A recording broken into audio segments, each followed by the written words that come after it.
우리 옆분들하고 한번 인사하실까요? 참 잘 오셨습니다. 네, 한 번 더 인사하시겠습니다. 하나님을 기대합시다. 오늘 우리 가운데 일하시는 하나님이 기대가 됩니다. 저는 대전 꿈의 교회를 섬기는 정의멜 목사입니다. 우리 민수기 33장 말씀 함께 교독으로 읽고 우리 다시 시작하는 힘 비전이라는 제목으로 말씀을 나누겠습니다. 말씀을 교독으로 읽습니다.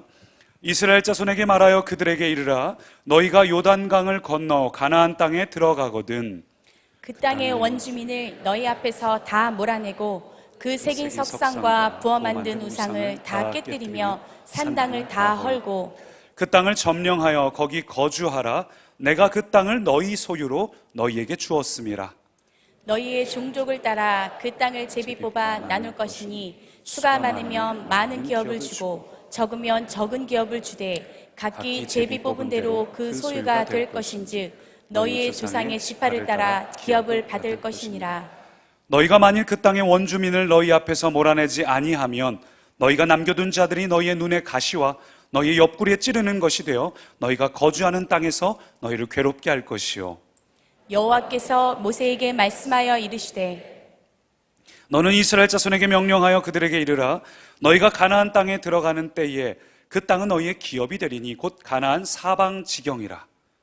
너희 남쪽은 에돔 곁에 접근한 신광야니 너희의 남쪽 경계는 동쪽으로 염해 끝에서 시작하여 돌아서 아그라빔 언덕 남쪽에 이르고 신을 지나 가데스바네아 남쪽에 이르고 또 하살 아다를 지나 아스몬에 이르고 아스몬에서 돌아서 애굽 시내를 지나 바다까지 이르느니라. 서쪽 경계는 대해가 경계가 되나니 이는 너희의 서쪽 경계니라. 북쪽 경계는 이러하니 대에서부터 호르산까지 그어라. 호르산에서 그어 하맛 어귀에 이르러 스다앗에 이르고 그 경계가 또 시브론을 지나 하사레난에 이르나니 이는 너희의 북쪽 경계니라. 너희의 동쪽 경계는 하살 에난에서 그어 스밤에 이르고 그 경계가 또 스밤에서 리블라로 내려가서 아인 동쪽에 이르고 또 내려가서 긴네렛 동쪽 해변에 이르고 함께요. 그 경계가 또 요단으로 내려가서 여메에 이르나니 너희 땅의 사방 경계가 이러하니라. 아멘. 우리 어제까지 해서 세종의 모든 교회학교 캠프가 잘 은혜 가운데 마쳤습니다. 그동안 후원해 주시고 관심 가져주시고 기도해 주셔서 감사드립니다. 캠프 때마다 부모님들이 오셔서 항상 하시는 말씀이 있어요. 특별히 이 중고등부 부모님들이 오셔서 하시는 말씀이 우리 애가 사람이 돼야 되는데 큰일이라고. 이번 캠프 때 제발 사람을 만들어 달라고. 우리 이번 캠프 때 우리 아이가 예수님 만나고 제발 변화될 수 있도록 뒤집어지게 해달라고, 호떡도 아니고 꼭 그런 부탁을 하십니다. 어떤 분은 얼마나 마음이 급하셨는지 우리 애는 180도 변해서는 안 된다고 360도 변화시켜달라고. 빨리 웃으셔야 됩니다. 360도면 원점이죠. 그만큼 갈급하고 애타는 부모님들의 마음이에요. 근데 부모님들의 바람이 예수 믿고 변화되는 거, 이어서 두 번째 바람이 뭔지 아세요? 우리 아이가 꿈이 생기게 해주십시오. 비전이 생기게 해주십시오. 여러분은 왜 학생들에게 꿈과 비전이 필요할까요? 비전이 없으면 억지로 공부합니다. 내가 왜 공부해야 되는지 이유도 모르고 스스로 자기 인생을 불행하다고 생각을 합니다. 그런데 비전이 있는 학생은 내가 왜 공부해야 되는지, 내가 이 자리에서 왜 열심을 해야 되는지 목표가 분명합니다. 그러면 여러분, 비전이 뭘까요? 우리가 인생을 살아가면서 살아가는 이유? 내가 인생을 살아가면서 꿈꾸는 것, 목표? 이것이 비전인가? 그걸로는 설명이 부족합니다. 성경은 비전을 이렇게 말합니다. 잠언 29장 같이 읽습니다. 묵시가 없으면 백성이 방자히 행하거니와. 여기서 묵시란 단어가 영어 성경에서 비전이라고 적혀 있는데, 이 묵시가 히브리어로는 하존이란 단어고, 이걸 우리말로 더 잘 번역하면 묵시보다는 계시라는 표현. 요한계시록 할 때 계시. 여러분, 계시가 뭐죠? 우리는 알 수 없는 하나님의 마음을 하나님의 편에서 우리에게 마음을 열고 하나님의 뜻을 보여주시고 하나님의 마음을 보여주시는 것, 그것을 우리가 계시라고 합니다. 여러분, 비전이 무엇입니까? 비전은 내가 이루고 싶은 꿈, 내가 해내고 싶은 목표가 아닙니다. 하나님이 우리에게 주시고자 하는 하나님의 마음, 하나님의 뜻, 하나님이 우리를 통해 이루고 싶은 당신의 꿈, 그것이 비전입니다.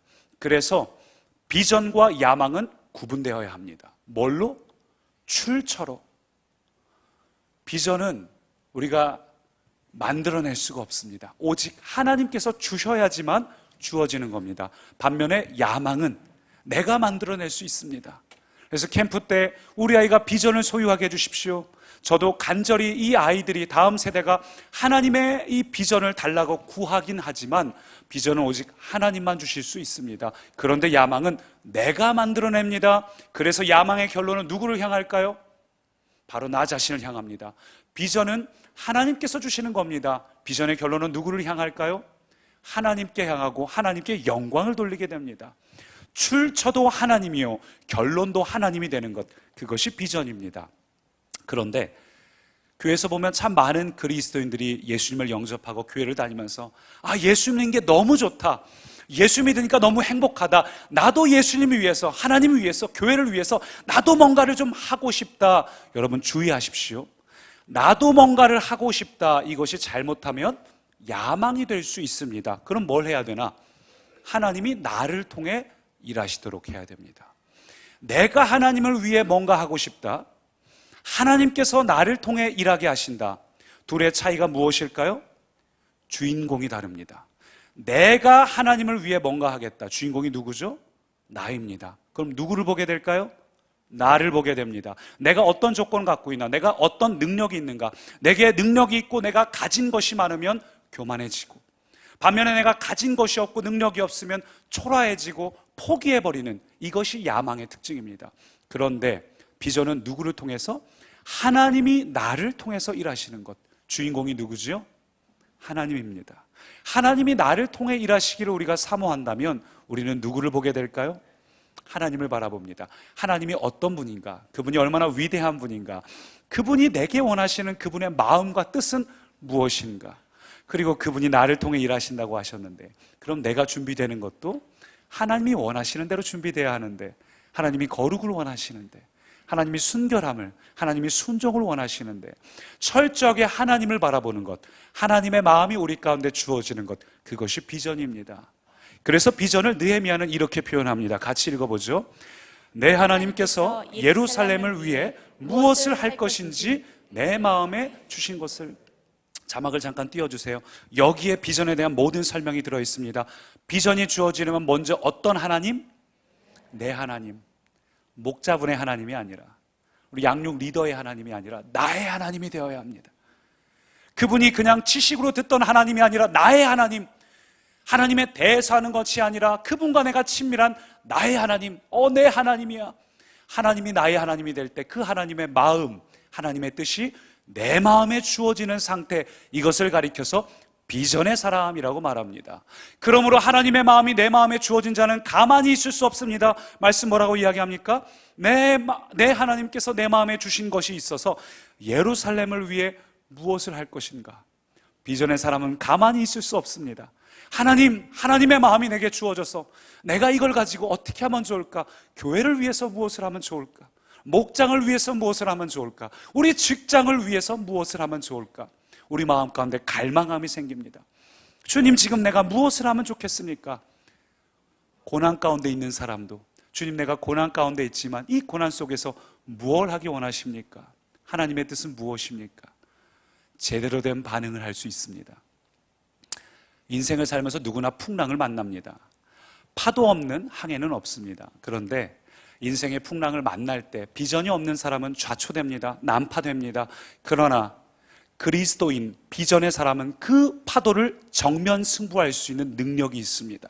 파도를 뚫고 앞으로 나아가 저 넓은 대해를 향해 전진할 수 있습니다. 하나님께서 오늘 저와 여러분에게 이 비전을 주시기를 축원합니다.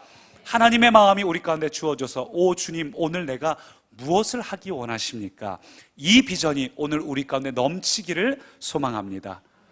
반면에 비전이 없는 자는 어떻게 될까요? 잠언 아까 말씀 보니까 묵시가 없으면 백성이 방자히 행하거니와, 열매 없이 그저 분주하게 살아가는 인생. 여러분, 이번 한 주간 얼마나 바쁘게 지내셨나요? 저도 여러분도 굉장히 바쁘게 열심히 지내셨을 겁니다. 그러나 비전이 없다면 아무 열매도 없는, 그저 분주하게 열심히는 살았는데 돌이켜보면 생명이 없는, 그것이 우리의 인생이 되면 안 되겠습니다. 그러면 어떻게 해야 우리 인생이 열매 없는 분주한 인생이 아니라 하나님의 뜻이 내 삶 가운데 이루어지는 비전의 인생이 될 수 있는가? 우리가 기억해야 될 첫 번째, 한번 따라 하시죠. 비전의 지경을 넓히라. 비전의 지경을 넓히라. 민수기 34장 2절 같이 읽습니다. 너는 이스라엘 자손에게 명령하여 그들에게 이르라. 너희가 가나안 땅에 들어가는 때에 그 땅은 너희의 기업이 되리니 곧 가나안 사방 지경이라. 우리가 지금 민수기 34장을 읽었는데 이 읽으면서 발음하기 어려우셨죠? 굉장히 지명이 많이 등장했습니다. 하나님께서 너희가 이제 그 땅에 들어가면 그 약속의 땅에서 너희가 차지해야 될 경계선, 지경이 어디까지인지를 동서남북으로 자세하게 설명을 하시는데 아주 지명 하나하나를 분명하게 말씀하셔서 뚜렷하게, 분명하게, 확실하게 하나님이 원하시는 경계선이 무엇인지를 말씀하십니다. 우리 인생에도 분명한 경계선이 필요합니다. 그게 비전입니다. 하나님께서 내게 원하시는 인생이 무엇인가? 반면에 하나님께서 내게 원하지 않으시는 것, 하나님이 기뻐하시지 않는 것은 무엇인가? 그 경계선, 그 비전이 분명하지 않으면, 뚜렷하지 않으면 우리는 하나님이 허락하지 않은 경계선 너머를 바라보는 야망을 품거나 혹은 하나님께서 정해주신 경계선에 끝까지 가지 못하고 중도에 포기하고 멈춰버립니다. 그래서 우리 안에 이 비전이 뚜렷해야 됩니다. 하나님이 정해주신 기준, 지경, 하나님이 말씀하신 이 비전이 뚜렷할 때 우리 인생은 방자한 인생이 아니라 목적이 이끄는 인생, 분명한 비전이 이끄는 삶의 열매가 있는 인생을 살아냅니다. 오늘 저와 여러분이 이 인생을 사시기를 축원합니다. 그렇다면 이 비전은 무엇 할 때 뚜렷해지는가? 민수기 34장 2절, 우리 아까 읽은 말씀 앞부분을 보면 너는 이스라엘 자손에게 명령하여 그들에게 이르라. 비전은 말씀을 들을 때 분명해집니다. 말씀을 들을 때. 여러분, 우리 이 자리에 있는 모든 분들이 그리스도인입니다. 하나님을 만나고 나면 우리 모두에게 동일한 비전이 생깁니다. 아, 내 인생이 하나님께 영광 돌리는 인생을 살고 싶다. 하나님의 기쁨이 되고 싶다. 여러분, 그런데 구체적으로 어떻게 하면 하나님께 영광 돌리는 인생을 살 수 있을까요? 우리 인생이 각자 저마다 다 백인백색인데 이 우리가 각자의 삶의 자리에서 어떻게 하면 하나님을 기뻐하고 하나님께 영광 돌리는 삶을 구체적으로 알 수 있을까? 그것은 말씀을 들을 때, 나를 향한 하나님의 말씀을 들을 때 알 수 있습니다. 느헤미야처럼. 그래서 여러분, 예배 자리로 나오십시오. 주일 예배뿐만 아니라 수요 예배 자리도 나오십시오. 우리가 생수 예배 자리에 나와서 하나님께서 오늘 이 말씀을 통해 우리에게 원하시는 것이 무엇인가? 이 하나님의 음성을 들을 때 내가 살아가야 될 비전이 분명해집니다. 내가 인생을 살아가야 될 이유가 뚜렷해집니다. 이 비전을 분명히 해야 됩니다. 때로 왜 우리가 비전이 흔들릴까요? 때로 왜 우리가 인생을 살아가면서 인생이 퍽퍽하게 느껴질까? 그것은 말씀이 없기 때문에. 예배의 자리에 나와서 하나님의 말씀을 듣고 하나님의 뜻을 알아야 되는데 그 말씀이 없다 보니까 중요한 것보다 급한 일을 먼저 하게 됩니다. 비전은 희미해지고 우리의 현실의 무게에 짓눌려서 허덕이는 인생이 됩니다. 그래서 이 장면을 잘 표현한 게 이 창세기 15장에 나옵니다. 하나님께서 아브라함을 창세기 몇 장에서 부르시죠? 12장에서 부르십니다.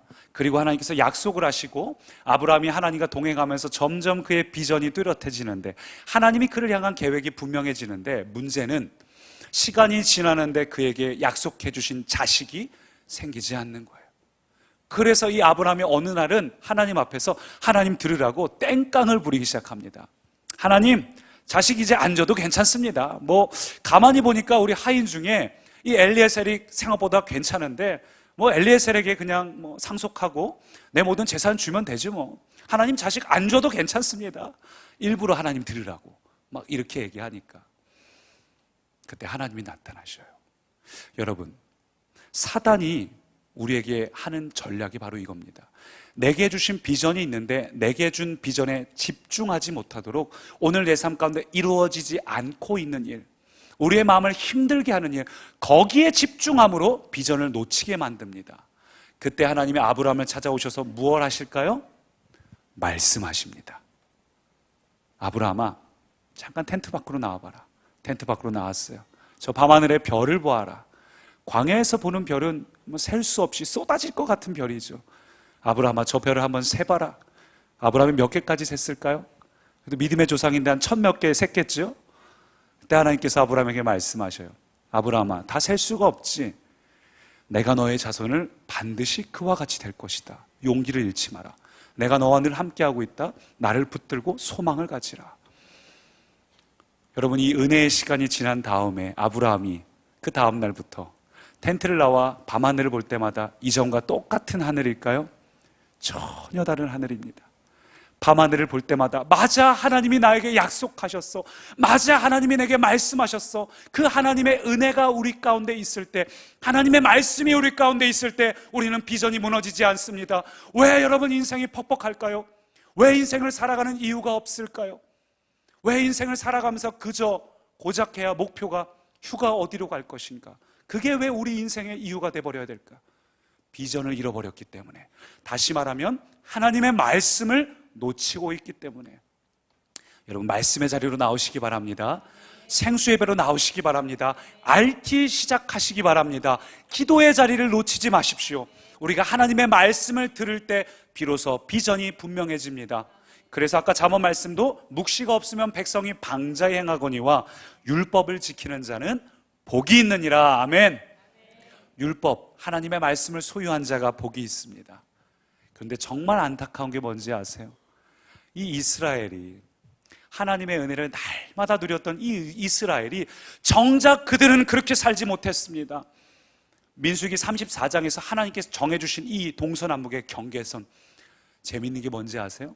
하나님께서 이 경계선을 다 정해주셨는데 이 경계선을 다 이룬 왕이 역사상 단 한 명도 없습니다. 하나님께서 오늘 정해주신 이 경계선을 이룬 적이 이스라엘 역사상 단 한 번도 없었습니다. 왜 그럴까요? 그 이유는 이따 두 번째 대지에서 나누기로 하고, 이것이 바로 하나님께서 우리에게 원하시는 거예요. 하나님이 이스라엘에게, 야, 내가 너희에게 원하는, 기대하는 바는 이만큼이다. 근데 이스라엘 백성들이 다 이루지 못했습니다. 하나님도 오늘 저와 여러분을 위해서 엄청난 것들을 기대하십니다. 왜요? 하나님이 위대한 하나님이기 때문에, 위대한 하나님이 우리와 함께 할 때 당연히 우리도 하나님을 통해서 위대한 일을 이룰 수 있습니다. 하나님은 우리를 향해서 굉장한 기대감을 갖고 계십니다. 바로 너를 통해서 내가 이 세상을 뒤집어 놓을 위대한 일을 만들 거야. 내가 너를 통해 이 민족을 바꿀 거야. 내가 너를 통해 이 땅을 치유할 거야. 내가 너를 통해 이 세상을 바꾸어 놓을 거야. 하나님은 위대하시기 때문에 우리를 향한 무궁무진한 계획을 갖고 계시는데, 문제는 우리가 하나님 앞에서 이 지경을 하나님의 수준에서 내 수준으로 끌어내리고 있는 것이 우리의 문제입니다.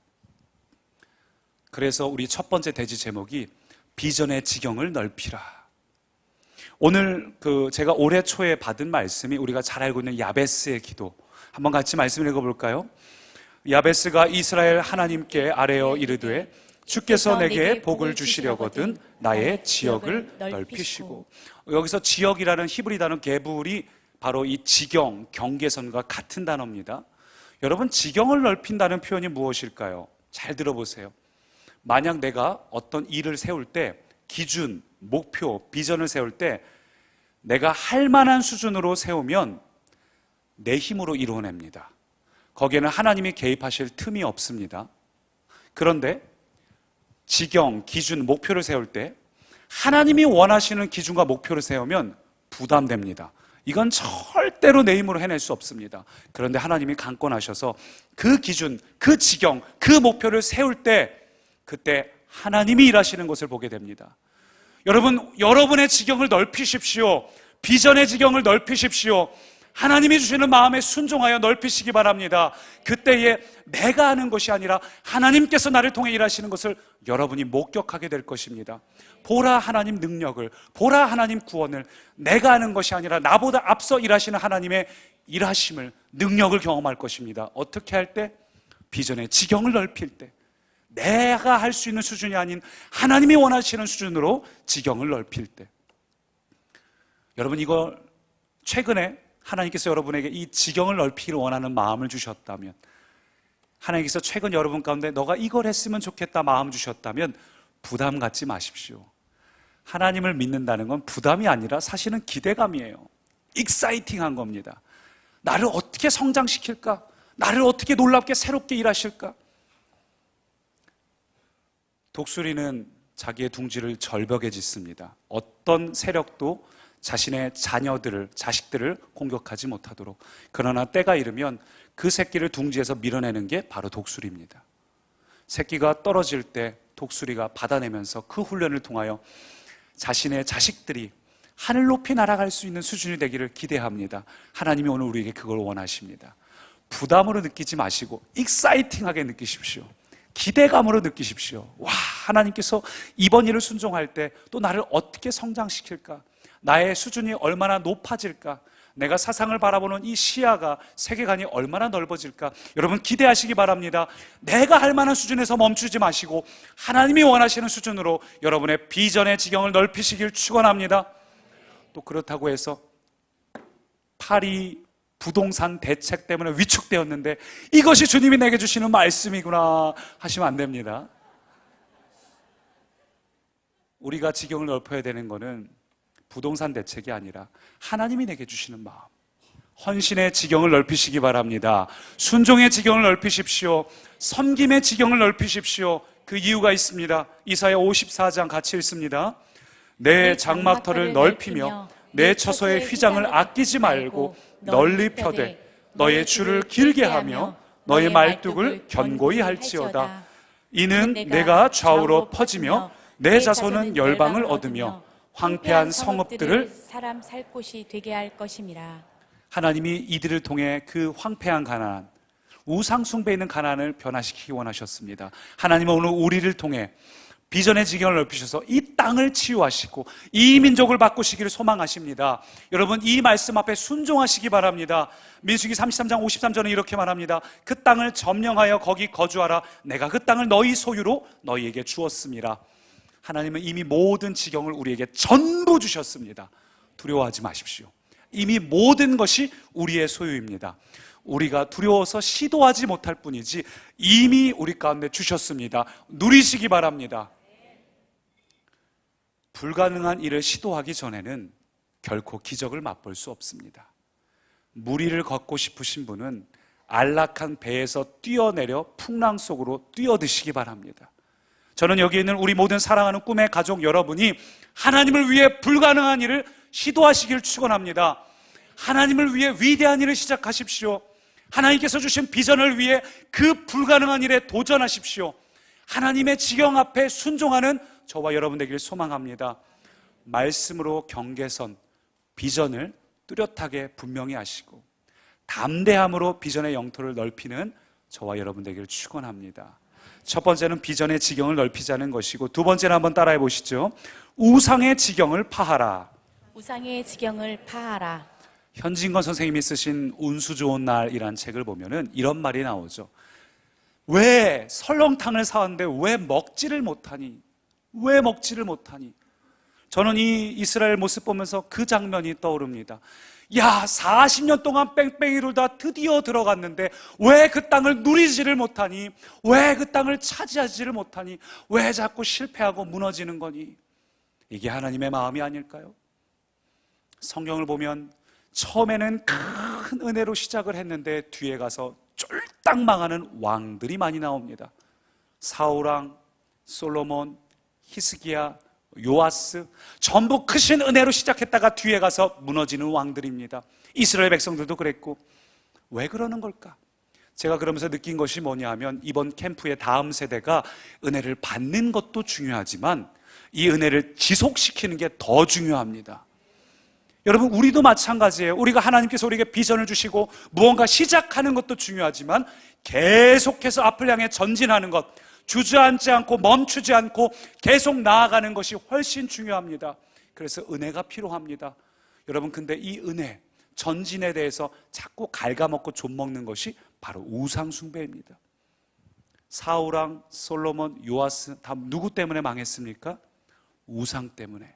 오늘 이스라엘 백성들도 우상 때문에 그 땅을 차지하지 못하고 망했습니다. 근데 여러분, 우리 중에 우상을 섬기는 분들은 없지 않습니까? 혹시 교회 오시다가 입구 쪽에 돌탑 쌓여 있는 거 혹시 보셨나요? 혹시 누군가 이렇게 조심스럽게 올려놓고 오신 분 안 계시죠? 여기 옆에 앉았는데 옆자리 분이 핸드폰을 딱 놓으셨는데 바탕화면에 달마도가 있는 분 못 보셨죠? 혹시 이 자리에 오신 분들 중에 오늘의 운세를 보시고 동쪽에서 귀인이 나타난다고 했는데 그런 분은 안 계시죠? 우리는 우상 숭배를 하지는 않습니다. 그런데 잘 생각해 보면 자녀 대학 합격, 고객 명단, 승진이라는 우리는 조금 다른 이름의 우상을 섬기고 있습니다. 그래서 십계명의 첫 번째를 보면은 너는 나 외에 다른 신을 두지 말라. 두 번째가 뭐죠? 너를 위해 우상을 만들지 말라. 무슨 이야기입니까? 우리는 이 세상에 있는 모든 것들로 나를 위한 우상을 만들 수 있습니다. 내 입맛에 맞는 우상. 여러분, 도덕적이어도 바른 것으로 보인다 해도 그것이 하나님보다 우선순위에 있고 절대순위에 있다면 그것은 우상 숭배입니다. 내가 어떤 우상을 섬기고 있는가 확인하는 방법이 있어요. 여러분, 핸드폰을 열으셔서 여러분 핸드폰 속에 그 인터넷 창에 검색창을 누르셔서 내가 주로 검색하는 것이 무엇인가 보시면 그게 나의 우상이 보입니다. 쇼핑몰이라든지 여자분들이 주로 섬기는 외제차, 신형자동차. 여러분, 우리 안에 무엇이 불평이 나오는가요? 이번 휴가 때 어디 멋진 데 가려고 했는데 재정이 부족해서 너무 힘들어. 내 입에서 자꾸 재정이 불평이 나온다면 재정이 우리의 우상입니다. 내가 자꾸 돈을 주로 쓰는 것이 있다면, 내가 마음이 힘들 때 의지와 위로의 대상이 있는 것이 있다면, 그것이 하나님보다 우선순위가 된다면 그게 우상입니다. 그래서 예레미야 선지자는 우상을 이렇게 말합니다. 같이 읽습니다. 내 백성이 두 가지 악을 행하였나니 곧 그들이 생수의 근원되는 나를 버린 것과 스스로 웅덩이를 판 것인데 그것은 그 물을 가두지 못할 터진 웅덩이들이니라. 예레미야는 우리의 문제를 두 가지로 요약합니다. 하나는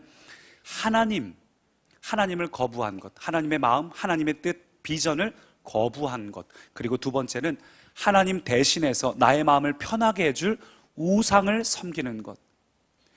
바로 옆에 멀쩡한 샘물이 콸콸콸 나오고 있는데 우리는 썩어서 냄새나는 그 더러운 웅덩이, 심지어 질질 새고 있는 그 웅덩이를 향해서 이것이 나의 기쁨이다, 이것이 나의 생명수다, 이 어리석음이 우상숭배다.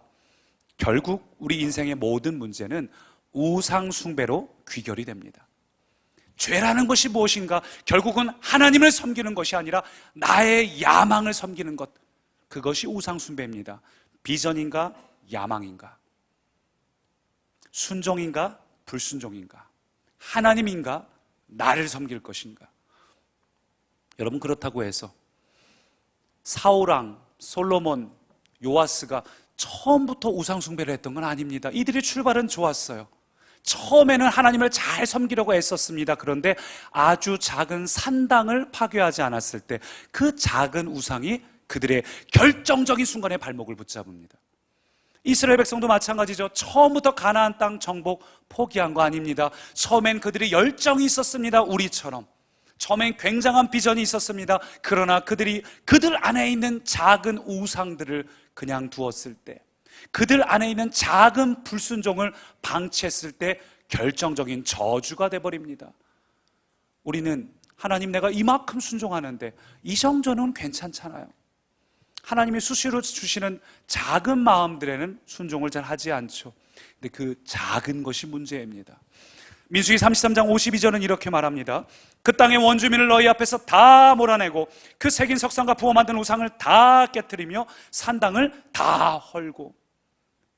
우리 2주 전에 나온 순종 말씀 나눌 때 온전한 순종, 여러분, 하나님 앞에서 우리가 해야 될 것, 비전이 분명하고 뚜렷해지려면 우리가 해야 될 것은 온전한 순종이 필요합니다. 99%가 아닌 100%의 순종. 작다고 만만하게 보지 마십시오. 33장 55절, 너희가 만일 그 땅의 원주민을 너희 앞에 몰아내지 아니하면 너희가 남겨둔 자들이 너희 눈에 가시요 옆구리에 찌르는 것이 된다. 여러분, 눈에 바위가 들어가지는 않습니다. 큰 게 문제가 아니에요. 아주 작은 게 내 눈에 들어가면 내가 앞을 향해 갈 수 없습니다. 전에 책을 읽다 보니까 이런 장면이 나왔는데, 사막을 횡단하는 사람이 그 사막을 걸어가면서 가장 그를 힘들게 하는 건 더위도 아니고 전갈도 아니고 도적도 아니고 외로움도 아니고 자기 신발에 들어간 아주 작은 모래알갱이 하나가 결국 그의 발걸음을 자꾸 멈추게 만든다. 우리 군대 갔다 오신 분들 행군할 때 힘든 것이 뭐죠? 발바닥에 생긴 작은 물집이 너무 힘들어요. 아주 작은 불순종, 여러분, 아주 작은 것들을 우리가 방치해 둘 때 그 작은 게 우리를 무너뜨립니다. 비전이 무엇입니까? 먼 미래 큰 일을 하는 것도 비전이지만 오늘 내가 해야 될 작은 말씀에 순종하는 것, 이것이 비전입니다. 매일 아침에 일어날 때 기도하십시오. 저도 매일 하고 있지만, 하나님, 오늘 제가 무엇을 할까요? 오늘 저의 삶을 통해 무엇을 하기 원하십니까? 예레미야처럼, 느헤미야처럼. 하나님, 오늘 제가 제 삶을 통해 무엇을 하기 원하십니까? 기도하시고 그날 하루 동안 수없이 주어지는 작은 마음들을 순종하십시오. 작은 것들로 여러분이 무너질 수도 있고, 작은 일들에 잘 해낼 때 우리는 하나님의 그 원하시는 비전의 길을 계속해서 전진해 나갈 수 있습니다. 순종이 필요합니다. 제가 주변에 있는 분들에게 무엇이 가장 순종하기 어렵습니까? 라고 어른분들, 장년분들에게 질문을 쭉 했더니 제일 많이 나온 대답이 돈이 어렵지요. 재정이 제일 어려워요. 재정의 순종. 특별히 이런 휴가철일 때는 마음이 움직이기가 쉽지 않습니다. 그래서 저희 큰아들 이야기를 하고 싶어요. 저희 첫째가 이제 9살인데 예수님이 좋아요 RT를 하다가 그날 제목이 하나님께 드려요라는 제목으로 이제 전리품에 대한 민수기 말씀이었습니다. 그리고 오른쪽 그림 보면은 거기에 박스 3개를 그리게 했어요. 그리고 너의 소중한 보물이 무엇인가 해서 건강 뭐 이런 것도 적고 가장 마지막에 자기 저금통을 그렸습니다. 굉장한 보물이거든요. 저는 그 통이 들어가는 것만 봤지 나오는 건 못 봤습니다. 명절 되면 그 통에 어마어마한 것들이 들어가고, 거기서 휴게소에서 호두과자 하나 딱 사고 나머지는 다 글로 들어갑니다. 자기 용돈도 웬만하면 저한테 받으려고 하지 거기서는 모아두기만 하지 나온 적이 거의 없습니다. 그 보물을 딱 그려놨어요. 우리 아들이 그 밑에 있는 질문을 먼저 읽었어야 되는데, 그 보물로 어떻게 나눌 수 있을지 적어보세요. 저 아이들이 심각한 고민에 빠졌습니다. 건강 뭐 할 수 있어요. 엄마를 안마해 주겠습니다. 이거 다 되는데 이 저금통을 어떻게 할 것인가. 여기서 1,000원짜리 한 장 나오기가 그렇게 어려운 건데. 그러다 이 친구가 결단을 합니다. 자기 친구가 있는데, 유치원 때부터 친구인데 지금 아버지를 따라 아프리카 선교사로 나가 있는 상태입니다. 근데 한번 추방당해가지고 한국에 와서 집에 놀러 왔는데 저희 아들이 이 예수님이 좋아요로 RT하는 걸 보고는 너무 재밌겠다고 스티커도 붙이고 막 그리고 하니까 자기는 그냥 성경책을 한 장씩 읽는다고 하더라고요. 그리고 이제 다시 아프리카로 돌아갔는데 저희 아들이 제가 1년치 구독을 시키겠다고 자기 저금통을 깨서. 대단하죠. 더 놀라운 게 뭔지 아세요? 비행기 값이 책값의 3배예요. 보내야 되니까. 잠깐 고민했어요. 잠깐입니다. 그래도 순종했습니다. 제가 그 책을 보내겠다고. 여러분, 저희 아들이 그 책을 보내고 나서 마음이 불편했을까요? 자기 저금통의 절반 이상이 나갔는데 기쁨이 있더라고요. 하나님께서 주시는 마음에 작은 일이든 큰 일이든 순종할 때, 어렵더라도 순종할 때 큰 기쁨이 생깁니다. 그 가정이 거기서 얼마나 큰 기쁨이 될까요? 그 가정과 저희 가정이 얼마나 행복한 만남이 될까요? 저희 아들이 나중에 하늘에서 누릴 상급이 얼마나 위대할까요? 여러분, 하나님께서 우리에게 주시는 말씀이 있을 때 순종하시기 바랍니다. 비전은 내가 세운 목표가 아니라 하나님의 마음, 하나님의 뜻이 오늘 내 삶 가운데 주어지는 것입니다. 그 하나님의 마음은 당연히 나의 마음, 나의 욕구와 충돌합니다. 그때 나의 욕구를 내려놓으시기 바랍니다. 불순종이란 우상을 파하시기 바랍니다. 그리고 하나님의 비전의 작은 것부터 먼 미래를 향하면서 한 걸음씩 순종할 때 하나님께서 우리를 향한 하나님의 뜻과 비전이 위대하게 우리 삶 가운데 이루어지기를 예수님의 이름으로 축원합니다.